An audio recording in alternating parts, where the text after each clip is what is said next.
students, welcome back. Today we are starting off with a new chapter, the legislature. Organs of the government में ये पहला chapter है, the legislature, class 12th के लिए. Now जो government होती है उसका काम होता है फॉर्मुलेट करना, एक्सप्रेस करना और इन्फोर्स करना विल ऑफ द स्टेट को. अब गवर्नमेंट के जो 3 मेजर फंक्शंस हैं, law making, law implementation and law adjudication, उसे करने के लिए गवर्नमेंट को ज़रूरत होती है गवर्नमेंट करती है 3 ऑर्गन्स के थ्रू. And what are those organs? Legislature, executive and judiciary. Legislature करता है लॉ मेकिंग का काम. एग्जीक्यूटिव लॉ को इम्प्लीमेंट करता है, मतलब लॉ को लागू करता है, किसी भी नियम को लागू करने का काम लेजिस्लेचर का होता है. और जुडिशरी का होता है लॉ एडजुडिकेशन का, मतलब लॉ किसी भी कानून की समीक्षा करने का काम. Today we will study about legislature, the first organ जो कि प्राइमरी प्लेस ऑफ प्राइमेसी जिसके पास है, जो होता है प्राइमरी ऑर्गन, उसकी बात करते हैं. इसका काम होता है मेकिंग ऑफ लॉ, जो मैंने पहले ही बता दिया. Next, will of the state को फॉर्मुलेट करना. लेजिस्लेचर का काम होता है through legal authority plus force. अगर किसी भी स्टेट का लेजिस्लेचर, किसी भी गवर्नमेंट का लेजिस्लेचर अगर वीक है या रूलिंग ग्रुप उसे डोमिनेट करता है तो उसे अथॉरिटेरियन गवर्नमेंट माना जाता है. उस गवर्नमेंट को, that government is considered authoritarian government. Legislature 2 word से बना है. लेग जिसका मतलब होता है लॉ एंड लेचर प्लेस. तो लेजिस्लेचर का मतलब है place where law is made. Legislature का एक और जो सिमिलर टर्म है, एक और टर्म है, सिनोनिम है पार्लियामेंट. पार्लियामेंट डिराइव हुआ है एक फ्रेंच टर्म से, पार्ले, नॉट पार्ले जी, जिसका मतलब होता है डिस्कस करना, बात करना, डिस्कस करना. और पार्लियामेंट में वही होता है, लॉस के रिलेटेड डिस्कशंस होते हैं. अब जो मॉडर्न लेजिस्लेचर है, जो आजकल लेजिस्लेचर होता है, उसका क्या काम है? लॉज को बनाना, अमेंड करना और रिपील करना एज पर सोसाइटी की नीड्स को देखते हुए. और ये किसी भी डेमोक्रेटिक गवर्नमेंट का इंटीग्रल और इनसेपरेबल पार्ट है.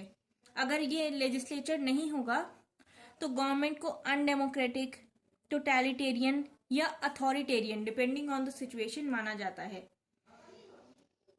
नेक्स्ट हमारा मूविंग फॉरवर्ड, तो हमारा टॉपिक है bicameral and unicameral legislature. What are these? Bicameral legislature जो होता है, इसका मतलब है एक ऐसा लेजिस्लेचर जिसके 2 हाउसेज हैं. 2 हाउसेज ऑफ अ लेजिस्लेचर. जिस भी गवर्नमेंट में 2 हाउसेज होते हैं, जिस भी पार्लियामेंट में, that is known as bicameral legislature. और ये मोस्टली मॉडर्न लेजिस्लेचर में देखा जाता है, मोस्टली बिग स्टेट्स जो होते हैं उसमें देखा जाता है. बाय का मतलब होता है 2 और कैमरल का मतलब हाउस, मतलब अ लेजिस्लेचर विथ 2 हाउसेज. जैसे कुछ एग्जाम्पल्स हैं यहाँ, जैसे इंडिया है, इंडिया में 2 हाउसेज हैं, लोकसभा एंड राज्यसभा. यूएसए में भी 2 हाउसेज हैं, lower house, house of representatives, upper house, senate. यही सेम केस है यूनाइटेड किंगडम्स में भी, जहां पर है हाउस ऑफ कॉमन्स और House of Lords. House of Commons वहां का लोअर हाउस है, House of Lords upper house है. फ्रांस में भी सेनेट अपर हाउस है and national assembly lower house है. और यूनिकैमरल लेजिस्लेचर जो होता है उसमें 1 हाउस होता है और स्मॉल स्टेट्स में ये पाया जाता है मोस्टली. एग्जाम्पल्स हैं इसके, चाइना में यूनिकैमरल है, और स्विट्जरलैंड में भी यूनिकैमरल लेजिस्लेचर है। अब इंडिया में कई सारे स्टेट्स में बाइकैमरल भी मिलेगा और कुछ में यूनिकैमरल मिलेगा। Like out of 28 states, India के 7 स्टेट्स में बाइकैमरल लेजिस्लेचर है। Now talking about the legislature in India, तो जो इंडिया का जो पार्लियामेंट है, जो यूनियन पार्लियामेंट है, ये इसके दो हाउसेज हैं इसके, लोकसभा, राज्यसभा। और जो प्रेसिडेंट है उसे भी यूनियन पार्लियामेंट का मेंबर मतलब एक पार्ट माना जाता है, यूनियन पार्लियामेंट का पार्ट माना जाता है, जो कि ना ही लोकसभा का मेंबर है ना ही राज्यसभा का। उसे पार्लियामेंट का इंटीग्रल पार्ट माना जाता है अकॉर्डिंग टू आर्टिकल 79। अब now let's talk about Lok Sabha. तो लोकसभा में जो कि लोअर हाउस है, लोकसभा लोअर हाउस है, और ये इसमें 543 मेंबर्स होते हैं इलेक्टेड। इसका टेन्योर होता है 5 इयर्स और ये डायरेक्टली इलेक्ट किए जाते हैं by the citizens of India. और ये इन दोनों हाउसेज में से ज़्यादा पावरफुल है। टॉकिंग अबाउट राज्यसभा, तो 250 मेंबर्स होते हैं, 233 जिसमें इलेक्टेड मेंबर्स होते हैं प्लस 12 नॉमिनेटेड मेंबर्स होते हैं फ्रॉम वेरियस फील्ड्स, जिसके बारे में हम बाद में बात करेंगे। और इसे क्वासी परमानेंट कहा जाता है। It is quasi permanent. इसका मतलब है कि हर कोई ऐसे राज्यसभा से रिजाइन करने के लिए कभी भी राज्यसभा एक साथ डिसॉल्व नहीं होती। मेंबर्स धीरे धीरे करके टाइम टू टाइम रिजाइन करते हैं। नाउ 2019 में हुई 17th लोकसभा एंड 2024 में रिसेंटली हुई 18th लोकसभा। तो ये जो पूरा का पूरा यूनियन पार्लियामेंट है वो पावरफुल है और बाइकैमरल है, जैसा कि आप देख सकते हैं 2 हाउसेस है, और प्लस नॉन सॉवरिंग है। अब ये क्यों है? बिकॉज जो इंडिया का सुप्रीम कोर्ट है वो एक्सरसाइज करता है power of judicial review.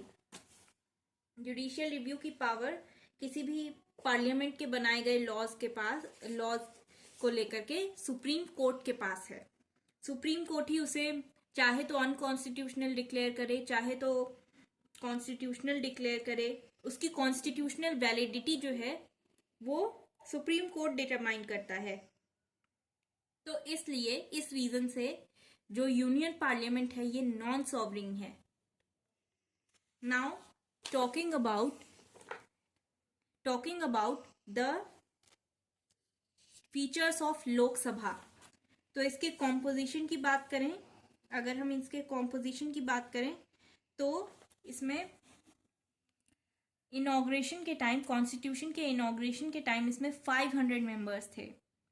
Bye 31st amendment act membership बढ़ गई टू 545, जिसमें से कि 523 मेंबर्स स्टेट इलेक्ट करता है, 20 members are elected by union territories and there are 2 nominated members.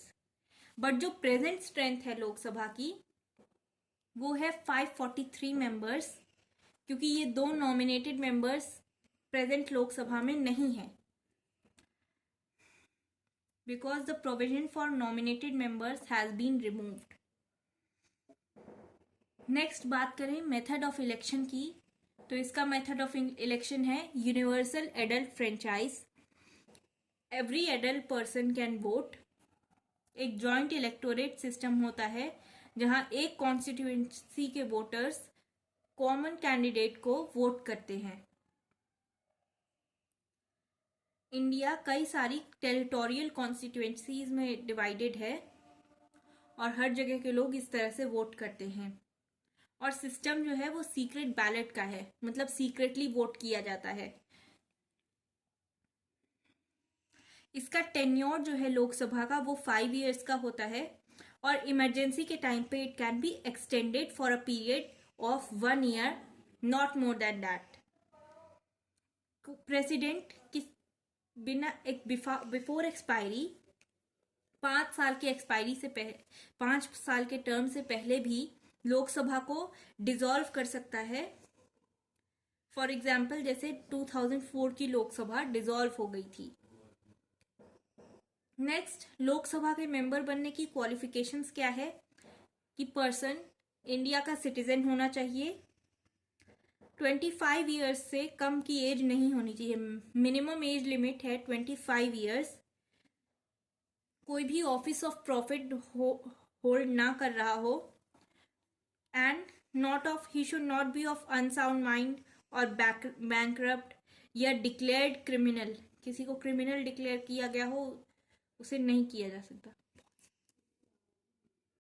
Now talking about the sessions of the parliament, तो president जो होता है वो मीटिंग बुला सकता है पार्लियामेंट की after at any time, but जो गैप होना चाहिए, मैक्सिमम गैप होना चाहिए किसी भी मीटिंग का, इट शुड बी 6 months, मतलब हर 6 महीने में एक मीटिंग जरूरी है।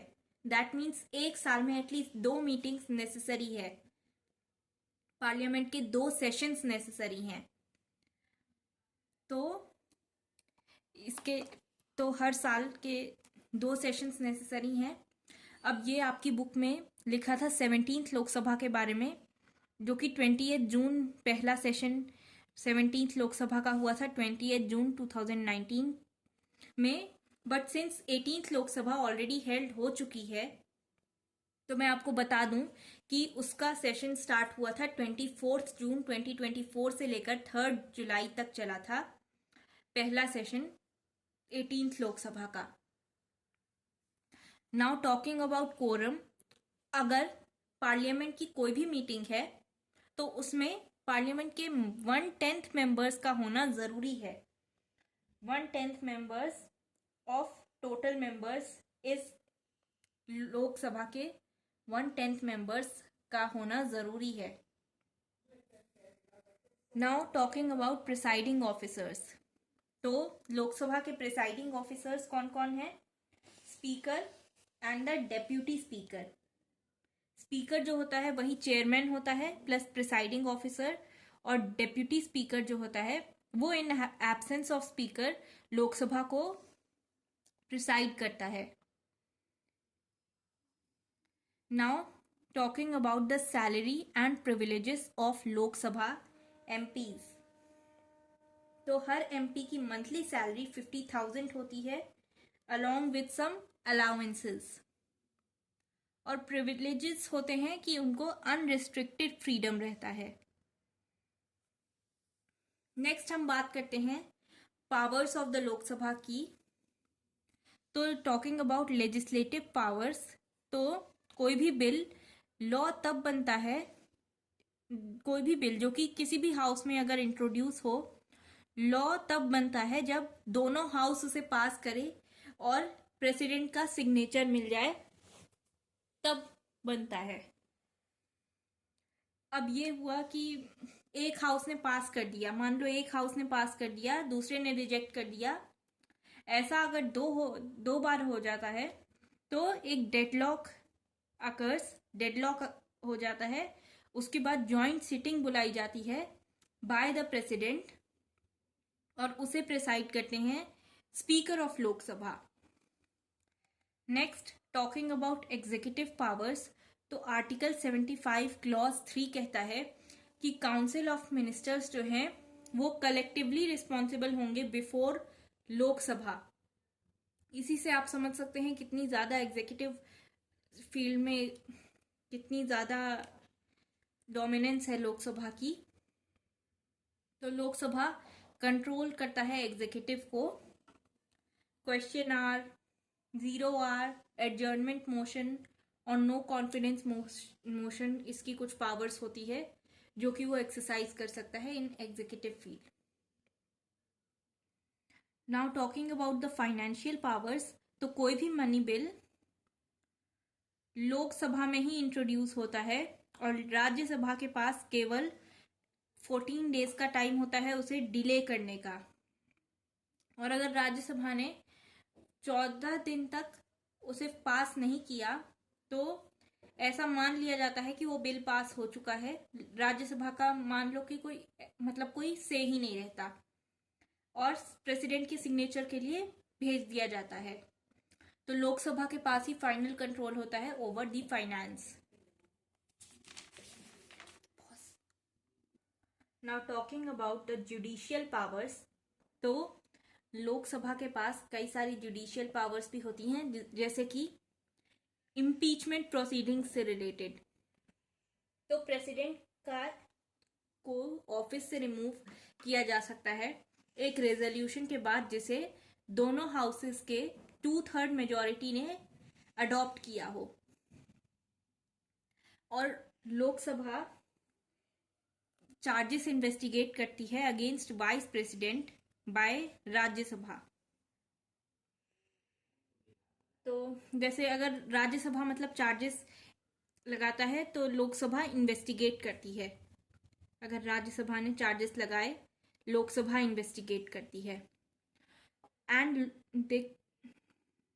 राज्यसभा मेंबर्स के साथ मिलकर के they can also remove the जजेस ऑफ सुप्रीम कोर्ट और हाई कोर्ट्स